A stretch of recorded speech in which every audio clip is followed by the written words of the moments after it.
মানে একদিন two rates দুইটা ইঁদুর একটা কথা বলি একদিন টু রেটস দুইটা ইঁদুর স্টুল চুরি করলো এ পিস মানে একটা টুকরা অফ ব্রেড রুটি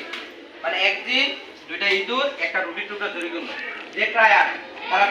চেষ্টা করতে লাগলো টু ডিভাইড এটা ভাগ করার জন্য আর কি রুটিটা it into two equal parts of perfect মানে রুটিটা চাইলো তারা দুই ভাগ করতে আর কি রুটিটা কয় ভাগ করতে চাইলো দুই ভাগ কিন্তু তারা ব্যর্থ হলো কিভাবে ব্যর্থ হলো যখন একটু ভাগ করে একটা হয় একটু বড় আর একটা একটু কি ছোট তখন দুজন মারামারি লিখে দিয়েছে একজন কাকে সব দুইজনেতে বলতে আমি এই বড়টা নেব কথাটা বুঝছো নি চুরি দুইজনেতে করছি তুমি কে বেশি বড় নিতে আর এই দোকান আবার তুমি কে বড় নিতে এই জন্য তারা ঝগড়া লেগে গেছে যার কারণে একদম তৃতীয় পক্ষ লাগেনি এটা বিচারাচার করার জন্য এসে মানবের কাছে দেখো কি বলছে বিকজ কারণ each rat wanted the larger part of the bread